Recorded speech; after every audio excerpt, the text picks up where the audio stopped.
The latest tech. I'm Alexa. I can answer your questions. Interviews. And we are evolving, and we are seeing an amazing opportunity that's happening. Accessibility. Accessibility is one of our core values. It's even a part of our mission statement. This is Double Tap TV.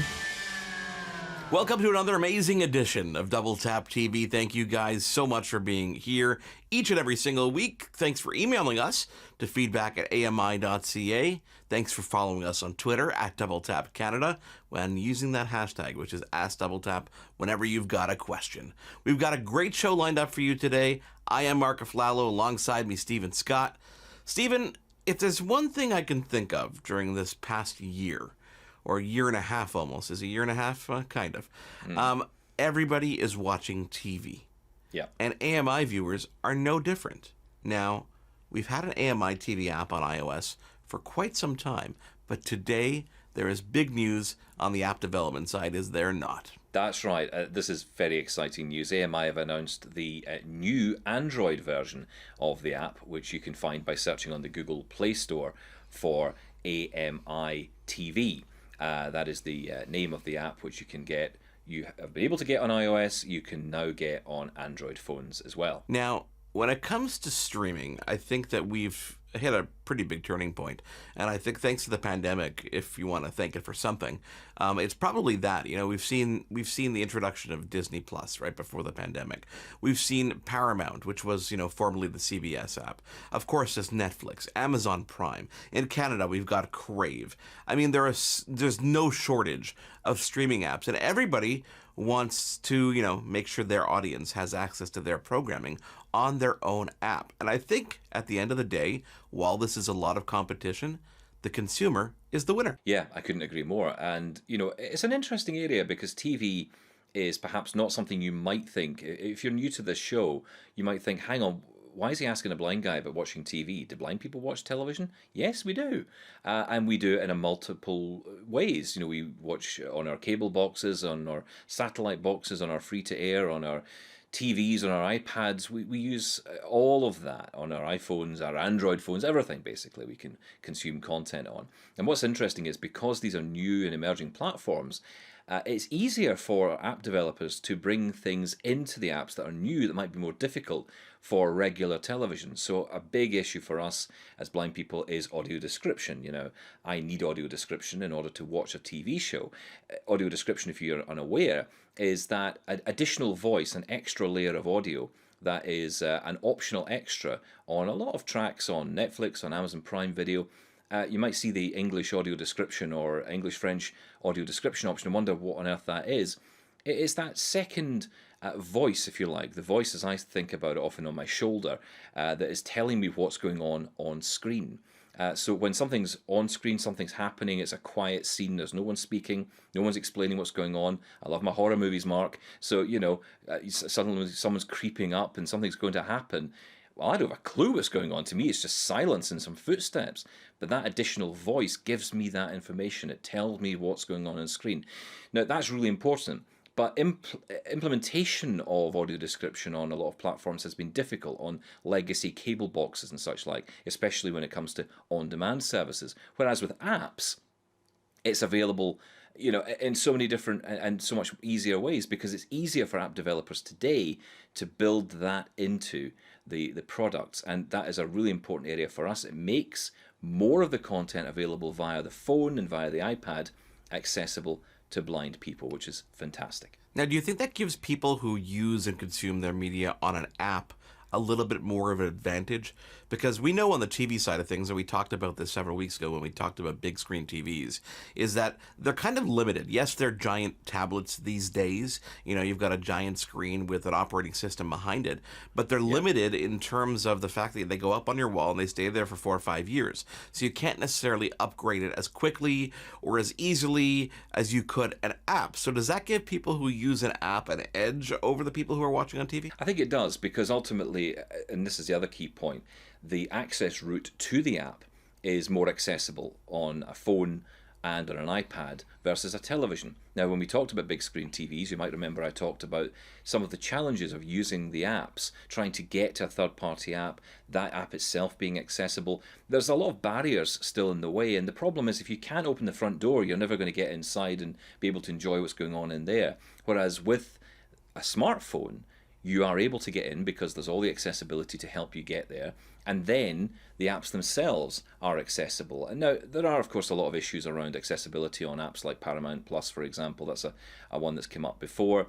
I think HBO Max in the States as well had issues around audio description not being there. So it's not all perfect. There's still, it's still a bit of a patchwork affair. But at the same token, the foundations are there to make more accessible apps, put audio description in there, all of that. So, a lot of people for that reason are enjoying watching their TV on their device. And also, bear in mind, if you're completely blind, you're probably better off in some ways watching the latest episode of whatever it might be on the phone, because you can just put the phone in your pocket, pop in your earbuds, and enjoy the show, and almost like you're listening to the radio. When we did talk about TVs, they are making major strides in terms of adding accessibility, and I think that has to do with the evolution of just the technology itself that goes behind the TVs. You can add more storage for lower costs, so you can actually add more of those tablet-like or app-like features into the TVs, which is and it's kudos to those manufacturers.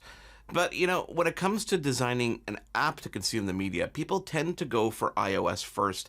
And I think I know the answer to this question, but do you think it's because Apple makes it easier to develop those apps and give people the tools versus Android? I think that's partly true. There is truth in that, for sure. And also, there is statistics that prove that there are more people who are blind using iPhone than there are using Android. However, Android is a bit of a nightmare as well in some ways, because there are so many variants of Android out there, and there are so many different devices that you have to make sure the apps work on. So from a developer perspective, it's obviously going to be a lot easier to create one app that they know they can push out and it will work on every single iPhone that's out there, versus putting it out there and maybe it only works in LG, or it only works in Samsung, or it only works in whatever. That's the problem you face with Android. It's a bigger challenge for developers. It's much easier to start on iOS. But like AMI have done here, we've decided, right, it's time to move on to the new platform. And there are some reasons for that, which we're going to get into today with our guest. I think it's a really interesting story. So when you get an app like this, which we received in beta form before it was actually released, what are your criteria? What do you look at when you're looking for an app like this, in terms of accessibility, but also just in terms of basic function? Well, that's it, right? It's accessibility, which is, the navigation. How easy is it to move around the app? How easy is it to find what I'm trying to get to? And that usability. If it takes me 15 swipes to get to the featured item on that homepage that you, as a viewer, as someone who's sighted, would look at, Mark, and say, oh, that's the featured show this week. If it takes me 15 swipes to get there, that's not very usable, is it? So you have to build that into it. It's more than just, it's accessible, because lots of apps are accessible, but how usable are they? Are my fingers knackered by the end of it because I've gone swipe, swipe, swipe to get to what I'm trying to get to? So these are the things I'm looking for. I'm looking at how usable it is. Obviously, making sure that all the buttons are labeled. I would have no doubt in my mind that will be the case with this app. But making sure, when a button says, for example, shows, it might say shows on the screen, but when I press that button, does it feed that back audibly to me, or does it just say the dreaded word button? And if it does that, then obviously we have a problem. But that, again, is about feedback and about going back. And of course, we saw this in beta form. We're really impressed so far. We'll be interested to hear what other people think. The first flaw, I think, in this whole process here is they've picked the one person who doesn't use Android to test the Android app.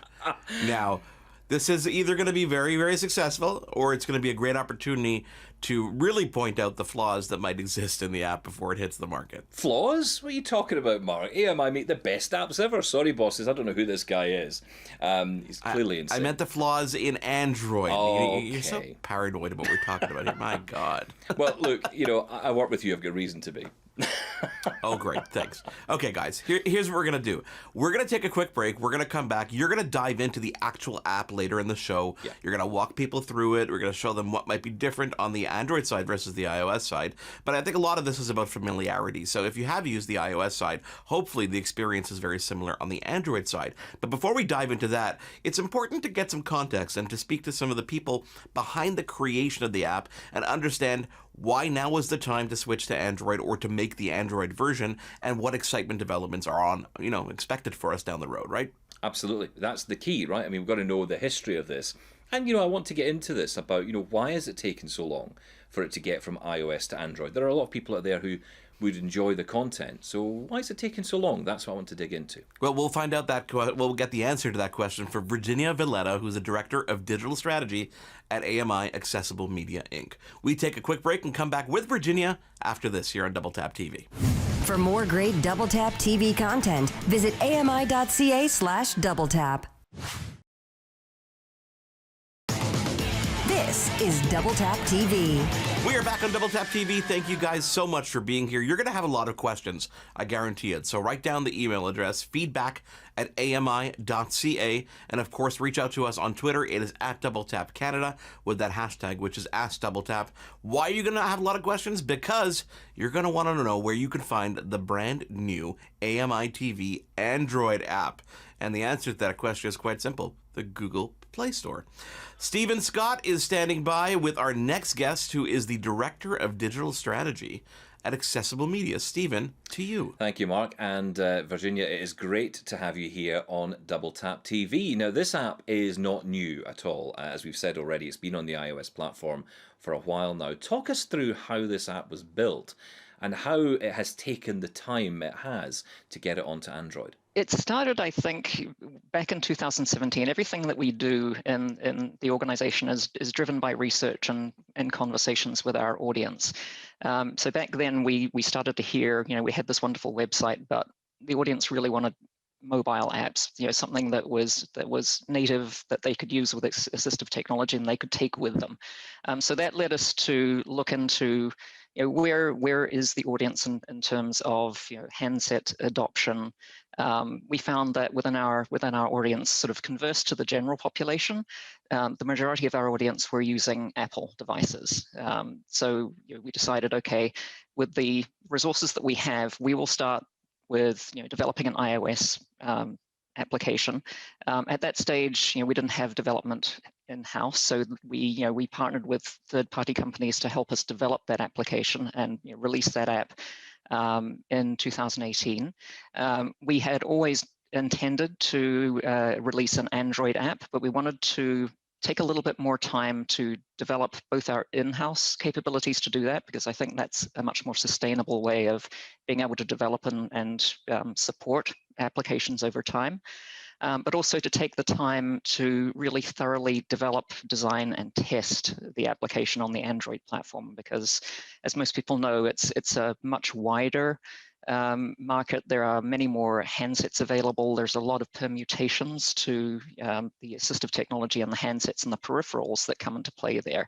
So it was a factor of wanting to spend the time and the effort to make sure that we were testing and developing a product that really responds to our audience's needs. Now, by bringing the development of the app in-house, Virginia, does that mean that you're able to think about rolling the app out onto other platforms, not just mobile, but I'm thinking about smart TV and so on? That's actually something that we're really excited about. And I was talking to my team just last week, and sort of, because we're at the point of launching, and we were reflecting what we've learned as part of this project.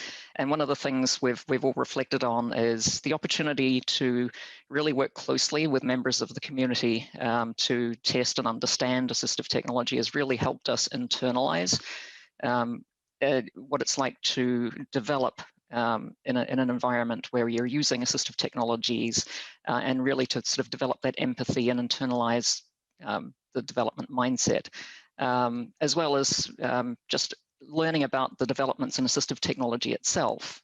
Gesture technology on the Android platform, we kind of looked at that as, is that how the lines are blurring between the sighted and the non-sighted community in terms of interactions with handsets. So we're intrigued to sort of follow that over time and see where that goes. You know, it's important to say that the new app on the Android platform is pretty much exactly the same as the iOS one. There's no difference here in one or the other. The development is merely about expanding the reach of this app onto another platform, in this case, Android. For those who haven't downloaded it already, though, on either platform, can you talk us through some of the features on there? First off, when you first encounter both of our apps, there is an onboarding video. We wanted to make sure that people who are trying the app for the first time are comfortable and know what they're being presented with from the very get-go. So there's a very well presented, produced onboarding video that takes you through all of the key features. So the navigation of the screen, what each of the buttons will give you, and a very well described explanation of what the app will give you. But the apps are the same. They are presenting all of AMI's great original content. So full shows, documentaries, digital exclusives, allowing you to browse the library of content, to be able to watch, to be able to download if you want to watch, offline if you're traveling somewhere, or you just want to watch offline. So you can download the content to view at any time. One of the things we wanted to make sure is that people who use the apps can use them wherever, whenever, and however they want. And I'm going to be road testing it right here on Double Tap TV shortly, so hang around for that, folks. But first, Virginia, remind us how people can get the app. The Android app will be available on the Play Store on March 31st. The iOS app is available on the Apple Store today. So we invite all of our users to check out the apps at their leisure. And can I just ask just one more question about feedback? Do you welcome users getting in touch with their thoughts on the app? I'm thinking here about potential accessibility improvements that people might offer, that kind of thing? Yeah, we definitely invite feedback. If you have an idea or if you have a comment about the apps or indeed the websites, feel free to reach out to us at info@ami.ca. There is a link to that address in the apps and the help screen if you're looking to go there, or feel free to check out our website. That is Virginia Valletta, Director of Digital Strategy at Accessible Media. Thank you for joining us here on Double Tap TV, and of course, talking about the all-new AMI TV app for Android. So, Stephen, up next, you're going to go in the driver's seat. You're going to drive us through the brand new AMI TV Android app. Are you up for it? Are you ready to go here? I'm just dusting off the Google Pixel 5 here, so we should all be ready to go.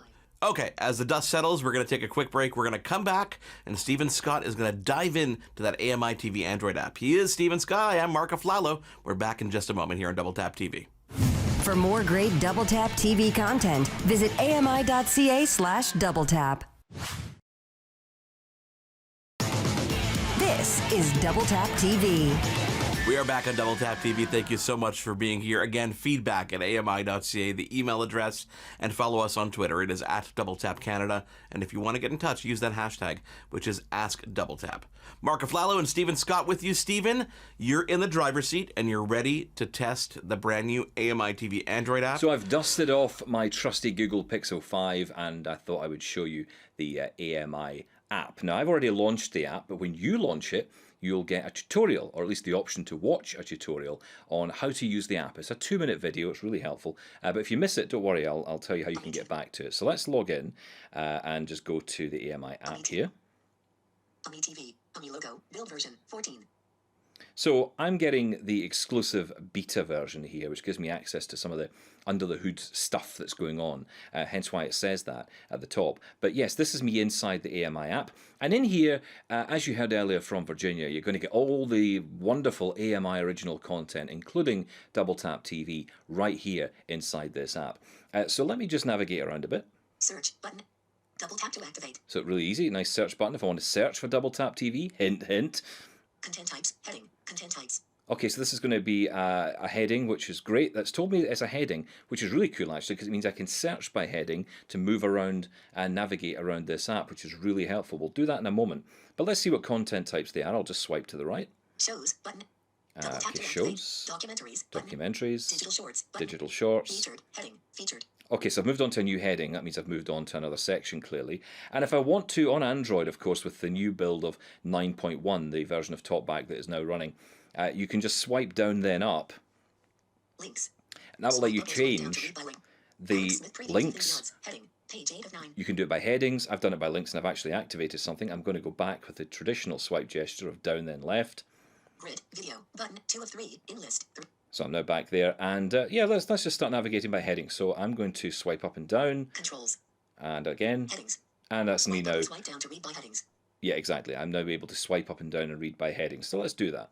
Recently added. Heading. Out of list. So I'm swiping up. That takes me to the recently added. So that's the new shows they've added to the app. Featured. Heading.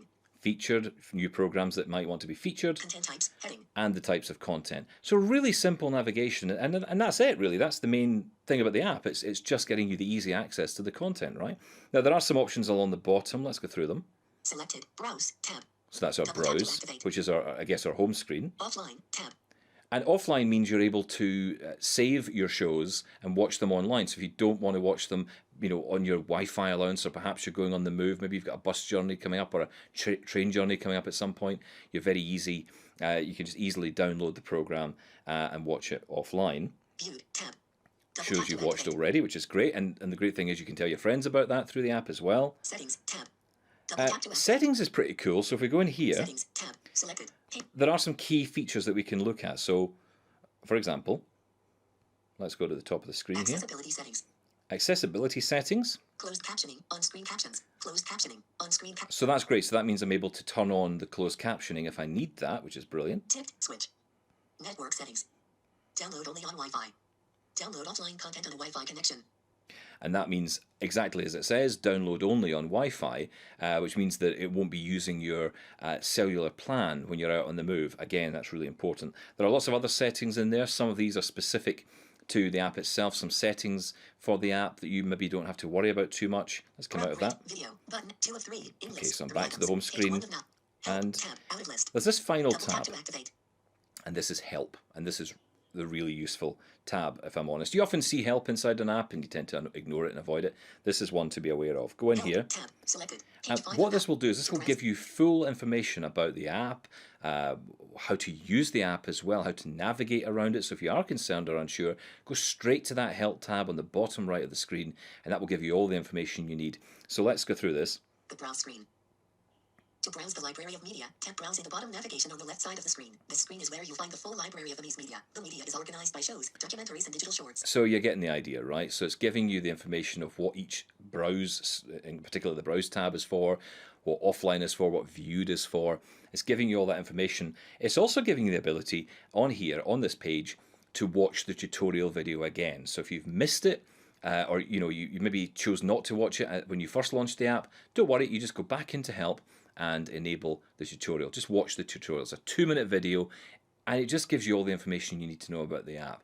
One thing I love about this app is its simplicity, but also it is a fully accessible app as well. I'm just going to put my phone down there and keep it hopefully quiet for the rest of this segment. But I just want to say, it really is a brilliant app. It's available on iOS as well. It's really important to know that, but it is now available on the Google Play Store, and as you can tell, it's fully accessible, Mark. Lots of great stuff there on the AMI TV Android app. You can get it right now if you head over to Google Play Store.